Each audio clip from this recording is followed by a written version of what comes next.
The first topic of today is being presented by Dr. Alf Adnanes of ABB Marine and Ports. He is the regional manager, AMEA, and I understand he's based in Shanghai. So Mr. Alf joined ABB in 1991 and has worked in various positions, including corporate research, marine engineering and project delivery, product management and development. He was ABB Marine and Ports China General Manager from 2016 to 2020. And from 2021, he is appointed as the Regional Manager for ABB Marine and Ports AMEA. He is an electrical engineering graduate from Norwegian University of Science and Technology and also holds a PhD, understand, from the same university. So today, Dr. Alf is going to take us through the journey towards carbon neutral shipping. So Dr. Alf, the screen is yours to share your presentation and talk about it, please. Okay, good afternoon and good evening to everybody. So yes, I will say something about what we in ABB are doing when we are looking forward and what we are doing right today as well in terms of integrating new energy sources into the ship propulsion system. And as you might be aware of, ABB's core solutions and technologies is electrical and automation. So we have a slogan for the future, and that is that the future shipping is electric, digital, and connected. I will say a little bit about that in the next slide. So for those of us that are visiting conferences and so on the last couple of years, either physical or virtual, there are two big trends that are being covered in this technical fora and market fora.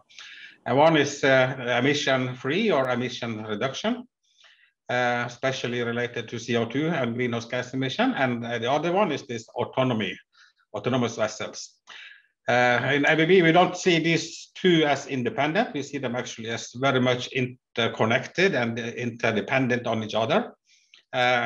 So this slide here shows how we see the development from the more traditional shipping on the left side to the future shipping on the right side. So how the development has been going and is going. And today we are definitely well past these collaborative operations in the middle, where we have taken advantage of certain new technologies in electric propulsion systems. We have automated systems which are fully integrated on board, and also we have this remote connections where we can use satellite communications or radio communication to connect to collaborative centers where we are able to both remote doing diagnostics and advice to the ship crew.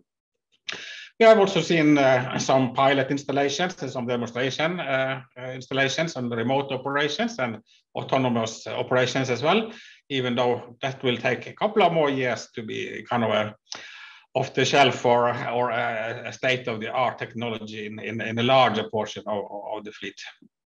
But the trend is clear. We are going in that direction, and we consider both automation, digital future, very much interconnected to the powertrain. Today's presentation will not be so much on this upper side of this table. I will focus mainly on this powertrain, the electrical powertrain that has been our core offering for marine in several decades. So I will spend a little bit time about ABB for those of you who do not know us, not too much. I will say something about the pathway towards emission-free and carbon neutral shipping and what technologies and solutions which are supporting it.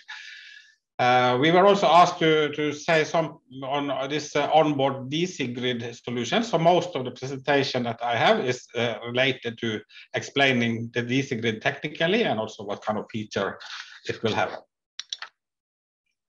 So about ABB. So this is now the whole ABB group. We are a global technology provider to many different industries. We are doing products business, we are doing systems business, and we are also doing services and software on this one. And we are doing it for different segments of the the industries and the markets. So our division is called Marine and Ports. We are located in the segment transportation and infrastructure. And then we are globally organized. We are about 100,000 or 110,000 people in more than 100 countries globally. And each of these three regions are quite well balanced in terms of both the number of people in the regions, but also the size of the business. So we are quite globally balanced in our approaches. Division ABB Marine and Ports, as I mentioned, that is where I am coming from, and we are serving everything which is floating and moving, which is called ships, and we are also serving the ports, especially container and bulk ports business. Today I will only talk about the marine side, so I will not go into the ports discussion.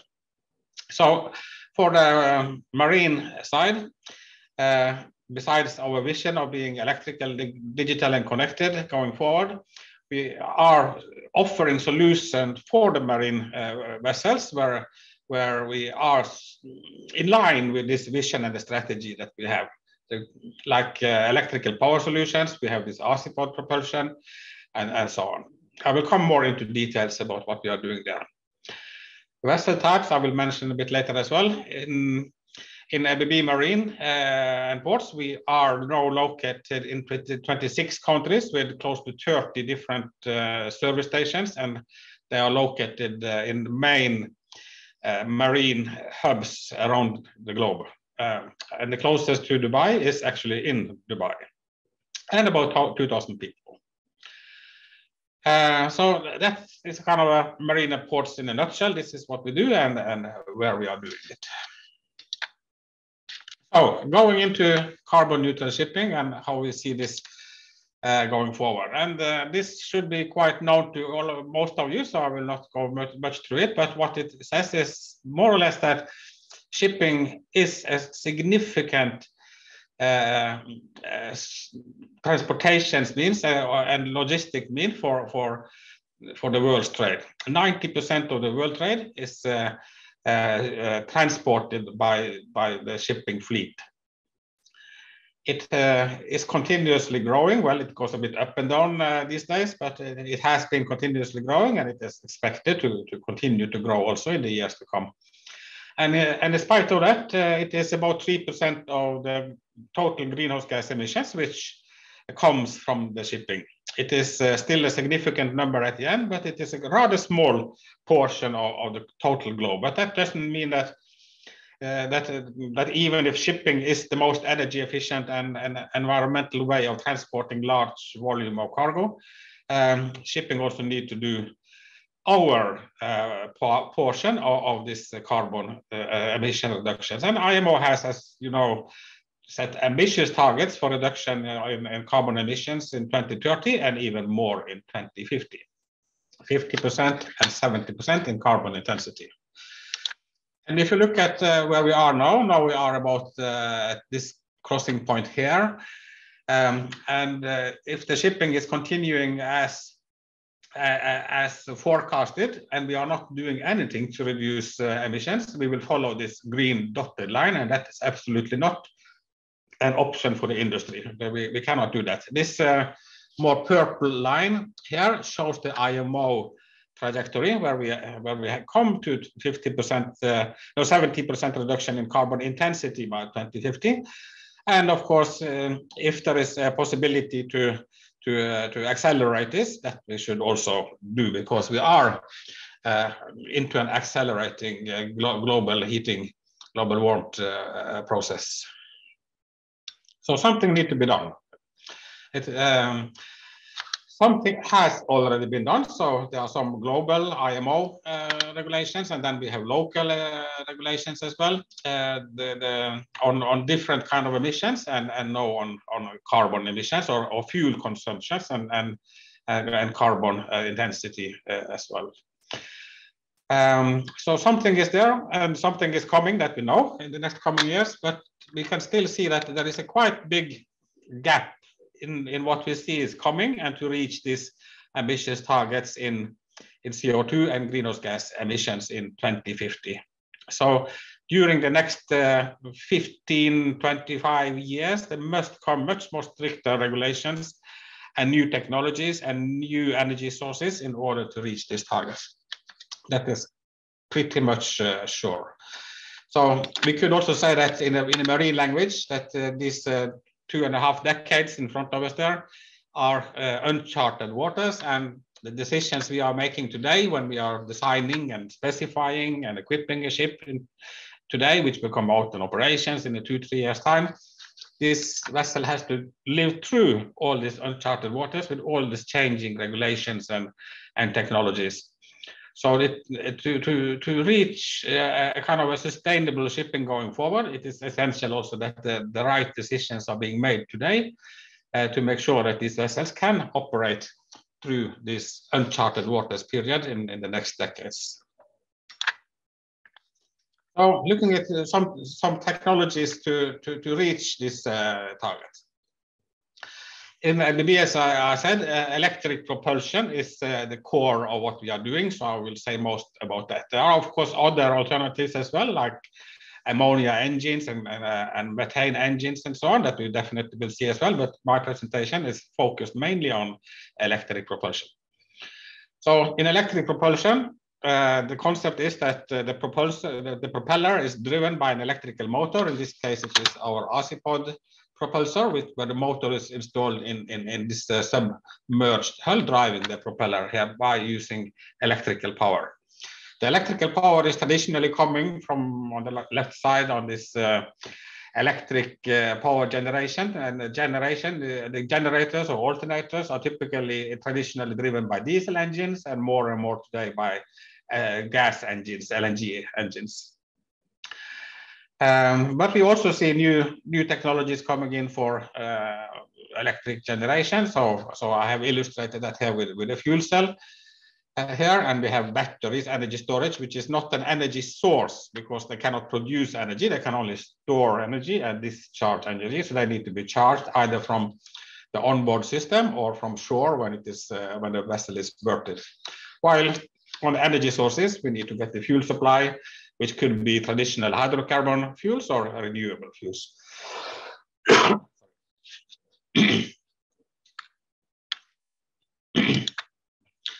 Electric propulsion, in a nutshell, there are certain characteristics of vessels. These are kind of the traditional selection criteria when electric propulsion makes sense. And if you are interested, we can share this presentation to you, so I don't need to go through all the details. But basically, the more green the circles are, and the more green circles in total there are, the more likely it is that the electric propulsion is the solution. And especially if you take the upper ones, like these ice-going, zero-emission, station-keeping vessels and passenger research vessels, they are obvious cases, and has been obvious cases for decades that these should be electrical. But you also see a trend now in turning the more traditional conventional propulsion vessels into either electrical or hybrid solutions instead. So of these traditional selection criteria, we end up with very much these vessels on the left side: ice-going passenger and anything related to energy, offshore energy, oil and gas and wind turbine installation vessels and things like that. What we see coming also more is these merchant vessels with container vessels, bulk carriers, which are being converted or redesigned for hybrid propulsion, and also in some cases on full electric propulsion as well, especially for the smaller vessels. And then looking more into the technology, so I will say more about these different systems. On the left side, we have the AC system and the DC system. I will explain that in more detail later, but looking more on the component side, which we can get integrate into the system. I mentioned this Azipod, which is a very high efficiency propulsion unit, which is driven directly from an electrical motor without any gearboxes, and a very high hydrodynamic efficiency. We have seen during the latest, let's say around 8-10 years maybe, the introduction of batteries, and that has really accelerated. It is almost an exponential increase in installed battery power now in ships, to use them either as a fully electric vessel where you are charging from shore for the shorter distances, or to hybrid installations where we can combine batteries with a more conventional energy plant. We also see now fuel cells coming in. It has for 25 years or 30 years been said that it is coming to the marine market within the next 5 years. That has not happened, but this time I'm pretty sure that that within the next year it will become not a major part of the energy sources on vessels, but it will become a normal energy source for at least certain segments of the market. That is my true conviction. And then digital is necessary, of course, to control this optimally, and also to make sure that the lifetime and the life cycle performance is being optimized and maintained. And the new segments that we are seeing coming with these new technologies are, in addition to the traditional ones, what we can call short distance shipping and coaster vessels, smaller vessels which are operating either in the local trade or in the regional trade. We see this smaller car ferries, passenger ferries, tugs. We see cases on electric towboats and pilot vessels on towboats where batteries and fuel cells are being demonstrated. Small-scale LNG is a growing business because of the increased number of ships which are fueled by LNG, so LNG carriers and LNG bunker tankers. Aquaculture is an interesting business. Aquaculture is becoming more and more deep sea offshore, far from shoreside installations, which requires not only the installation itself, but also a larger fleet of support vessels to that one. And then we have a range of different other vessels as well, which is coming into the sphere of electric propulsion now in these times. Say something about batteries. Energy storage has various functions. It can be on a complete zero emission operations, especially if you have a short route, like a fjord ferry or ferries between two islands. But more typical for larger vessels is this peak shaving, where we can shave the peak of the power to stabilize the power from the energy sources and run the energy sources more effectively. Spinning reserve, instead of having a diesel engine running at low load, we can have the batteries running there without any losses at all, and just kicking in if it is needed. Yeah. So there are different functions on, and when specifying a ship with a battery, it is highly important to understand the function of the battery in order to dimension it correctly and to achieve the expected lifetime of the vessel as well. And then going into to the new fuels, we believe that hydrogen will be a very important fuel in the future. And hydrogen today is mainly coming from fossil fuels, so that is not necessarily too energy or environmental friendly, because it still will produce carbon dioxide as a side product, which is going to the atmosphere. But there are quite accelerating and promising development in capturing and storing the carbon dioxide in underground storage facilities or reservoirs. So carbon capture together with extracting hydrogen from fossil fuel will likely, in our view, at least my view, be a big source of hydrogen in the future, in addition to what will be also available through renewables, like a wind farm, electrical power generation, and electrolysis. Hydrogen can be used for various things. It can go directly as a fuel into the fuel cell. I will say a little bit about that later. It can also be converted to synthetic fuels like ammonia, diesel, methanol, and methane. Synthetic, and then the carbon dioxide, which is then connected to the diesel, methanol, and methane, is then captured from the air and so the whole process will be carbon neutral at the end. And then it can be either used. These synthetic fuels can be also used in the fuel cell with the reformers, or go into a more traditional combustion engine with these new fuels. And then we also have, of course, these biofuels as an alternatives. So focusing on the hydrogen, I will show you one slide which I have taken from this Hydrogen Europe reports. A little bit different to read the text there, so I will just explain that this report is considering where hydrogen can be used, either as a compressed gas hydrogen form, or in a cooled liquid form, or in a synthetic fuel mode in ammonia. And not too surprising, compressed hydrogen will be most suitable for smaller vessels which are operating in shorter distances, 50, 100 nautical miles. And ammonia will be the main source, hydrogen-derived energy source for large vessels which are going interocean trades and deep sea trades, like container vessels from between continents and things like that.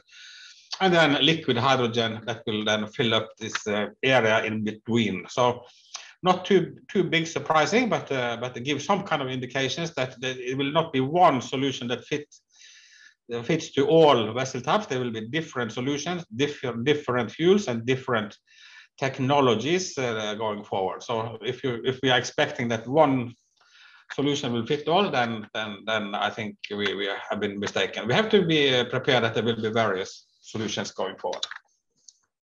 And a fuel cell is, as you might know, a technology where pure hydrogen, this is a PEM fuel cell, which is based on the pure hydrogen going into the fuel cell here, which is then split with this membrane here, which is leading ions going through the membrane, and then reacting with oxygen from the air and producing then electricity in this closed loop here now. And the only output from this one is water. If I'm using other fuels, we need to have a reformer in front of this fuel cell, which is separating out the hydrogen from the synthetic fuel or the carbon fuel. I'll just show some examples what we have been doing or are doing also in terms of fuel cells. We have these demonstrating units. So most of these are supported by research funds in Europe, like this Miranda and the Flagship. They are supported prototypes and demonstration units. And then we have also done some demonstration units for the US Coast Guard and for RCCL. And then we have one commercial project here, which has a quite substantial fuel cell package. We talk about 3 megawatt fuel cell, which is connected to this DC grid, and we call this a high power. And unfortunately, I cannot say which project this is because it is covered by a non-disclosure agreement. But it is an ongoing project, and it is in delivery phase.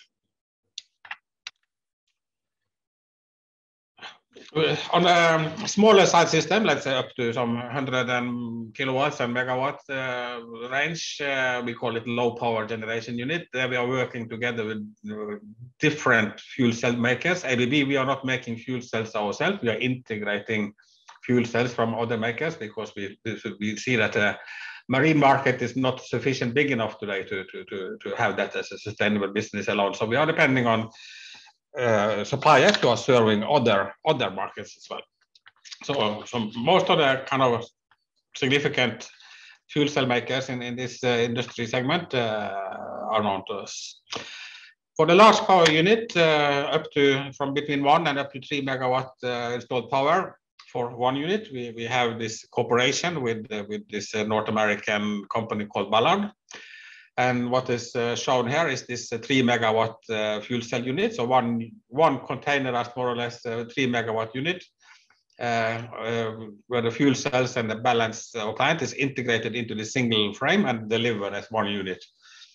The electrical systems is then located outside of this cell, but it comes completely turnkey system to the shipyard to install.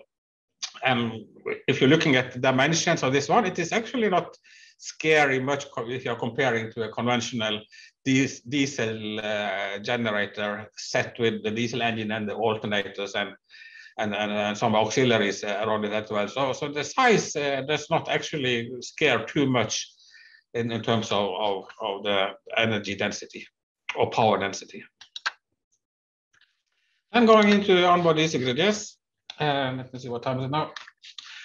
So we have this AC system and DC grid systems. This is the conventional system where we are generating AC voltages, and we have an AC switchboard which is distributing it. And then we have the DC grid system, which has now been on the market for about 10 years, where we are not distributing alternating current. We are distributing direct current here, and then we are converting this direct current to the different loads with the frequency that they need. So we can convert it to variable frequency on the motors, generators, and or to a DC voltage on the batteries and fuel cells. This is a conventional AC system. So we have the generators, switchboard, and transformers, and propulsion, and thruster drives here. The DC system is basically designed so that we are not adding too much new components into the system. We take most of this energy on a traditional diesel electric system is already rectified. So we take the rectifiers from the motor drives and put it into the incomers or the switchboard instead. So we are rectifying directly from the generators and creating DC voltage as an output. And then the inverters, which are here, we then keep on the DC bus here to supply to the loads. We have to create the network, ship network load, 60 cycle or 50 cycle, depending on. But that is more or less the only additional components, this one, while we are taking out the transformers and the AC switchboard. So in principle, we should end up with a lighter and a smaller footprint system. The main reason for introducing this one 10 years ago was that we saw that we could save quite substantially much energy and fuel in the diesel engines and gas engines by allowing them to have a variable speed. So the system that we have designed can have a quite interesting speed range of the diesel engines. We can typically optimal 30% variations in speed will give this kind of effect on fuel consumption. So this is the specific fuel oil consumption. The red curve shows how the fuel consumption will be when the load is varying with a fixed speed, and the green one shows the fuel consumption with a variable speed. So we can see there's a quite substantial saving at partial load. And many of these vessels that you are looking at operates very much at the partial load, like DP vessels and passenger vessels as well. So the saving can be quite substantial. So that was the initial approach. But as time has evolved and so on, and we get these new technologies like I mentioned fuel cells and batteries, and we can also consider solar power, which create DC voltage, and the power is coming out in a DC fashion. It is very easy also to integrate these new DC power sources into the DC grid, onboard DC grid. So there are different ways to do it. We can have direct online here. That has certain disadvantages as well, but we are saving some space and equipment. The more typical is to have a DC-DC converter to control the power flow to the different sources. But both batteries and fuel cells can also be applied in traditional AC systems as well, but then the connection will be slightly more complex and requires DC AC. We need to have some harmonic filters, and we need to have transformers yeah. So it will be a bit more complex to do it, but technically it's fully feasible to connect both batteries and fuel cells to AC grids.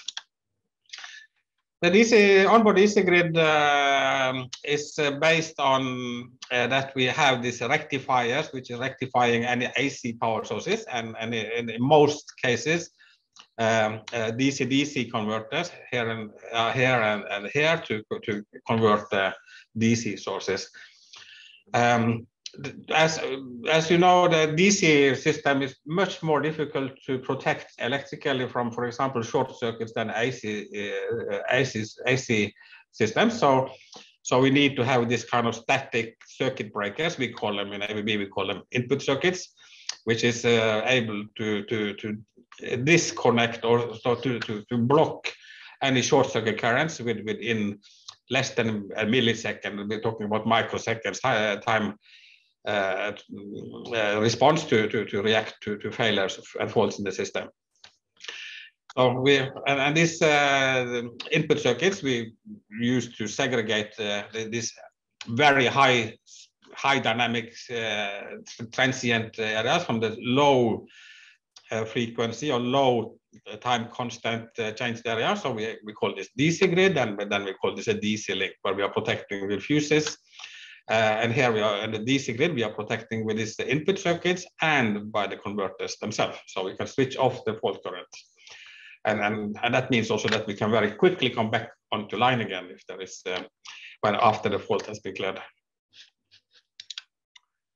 And this is how it can look like in a vessel. So here we are integrating with batteries and fuel cells. And so this is typically a single line diagram, how it will look like when we have a hybrid systems with combustion engine generators, and we have energy storage and fuel cells into the same system. This is typically how it can look like. So quite simple and with a minimum amount of components where the energy need to be transferred, and every energy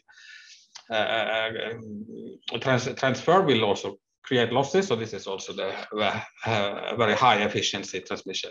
So this is from a study that we did in Norway, where we had a bulk carrier, zero emission bulk carrier. It has not been materialized. It was more a conceptual study together with some other companies, and how it can look like for a bulk carrier, where with fuel cells as an energy source, energy storage batteries to support the fuel cells. These are very much linked together because the battery can take very fast load variations while fuel cells are a bit slower. And here we also short connection also to enable charging of the batteries when bursted.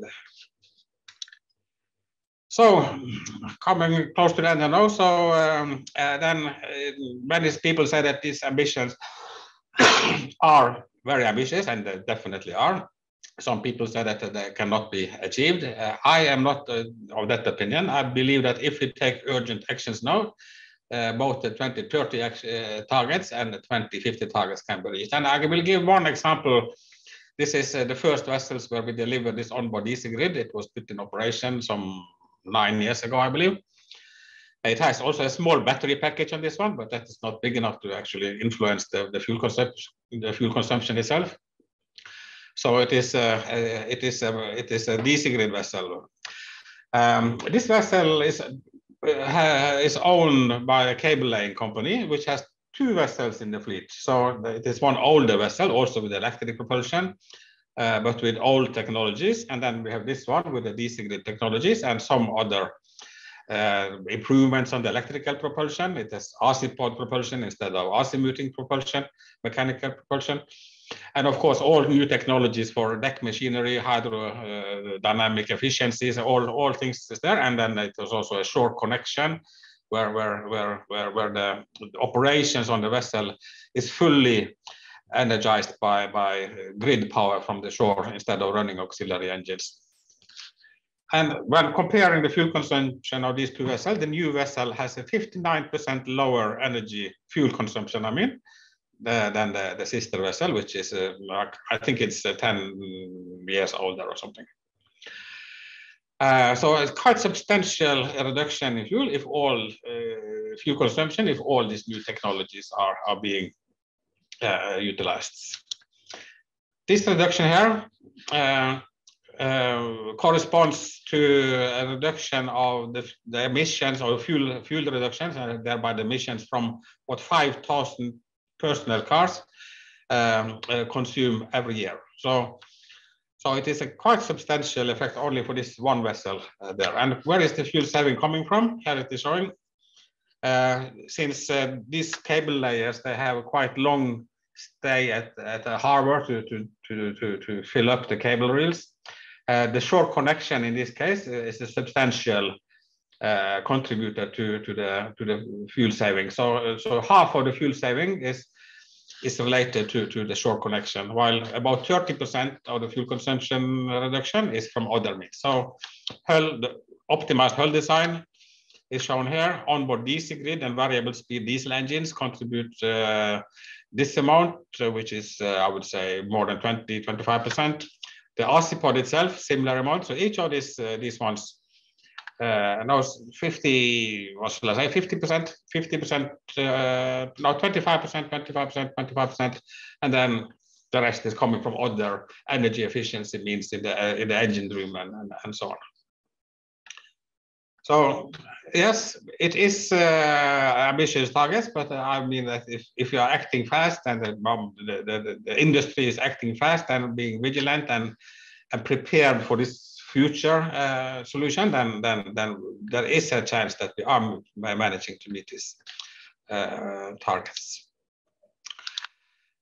Okay, so time for a summary. I will not go through all of the details here, but I mentioned, I've gone through this electrical propulsion and what is the tangible benefit of that, and the onboard DC grid, which is enabling the use of new technologies like fuel cells and hydrogen and so on, but also to integrate also with combustion engines, which in the future will be more also based on zero emission and low emission fuels.